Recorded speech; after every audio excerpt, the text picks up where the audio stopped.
একটা নতুন জায়গায় 20 বছরের মতন থাকলে জায়গার প্রতি মায়া হয়ে যায় আর মনটাও খুব খারাপ হয়ে যায়। নমস্কার, আবার একটা নতুন ব্লগ নিয়ে আপনাদের সামনে হাজির হয়েছি। এই ব্লগে 1 মাসে আমাদের ঘর শিফটিং কীরকম হলো এটা আপনাদেরকে দেখাবো।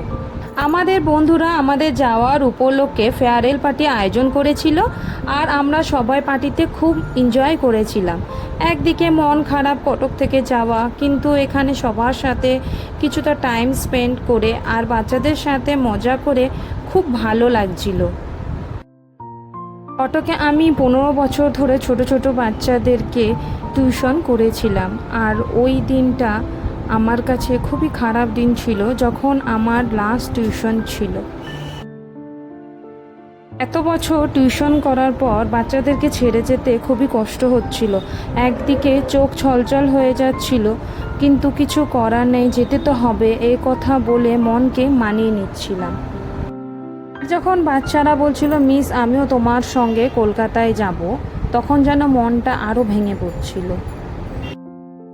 তখন আর আমার কিছু করার ছিল না। আমি বাচ্চাদেরকে বুঝিয়ে বললাম যখন তোদের ছুটি থাকবে তোরা কলকাতায় গিয়ে ঘুরে আসবি। তখন ওরা খুশি হয়ে গেল আর আমিও একটু হেসে ফেললাম। এইদিকে আমাদের অনেকটা মালই গুছানো হয়ে গিয়েছিল আর কিছুটা বাকি ছিল করার। সেই দিনটা আমাদের মাল গুছাতে গুছাতে অনেক রাত হয়ে গিয়েছিল আর আমরাও সবাই বেরিয়ে পড়লাম।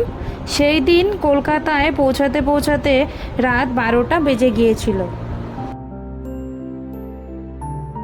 সারাদিনে অনেক পরিশ্রম হয়েছিল আমাদের, তার সাথে হালকের অনেক কষ্ট হয়েছিল আর ও অনেক টায়ার্ড হয়ে গিয়েছিল। সারাদিন ঘরের মধ্যে ও বন্ধ ছিল, ঘুম টুম কিচ্ছু ছিল না। এখন ও এসির হাওয়াতে, মানে গাড়ির এসির হাওয়াতে একটু ও ঘুমাচ্ছিল।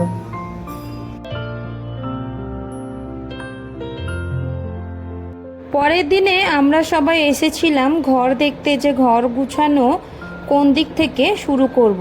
কিন্তু তখন একটা প্রবলেম হয়ে গিয়েছিল যে কাজ করে দাদারা বলল ঘর হ্যান্ডওভার করতে আরও 2 দিন লাগবে, তো আর ঘর গুছানো হলো না সেই দিনটা।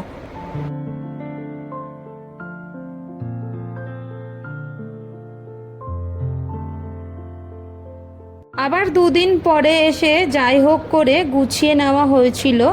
ঘরের পুজোটা বেশ ভালো হয়েছিল, সবাই এসেছিল।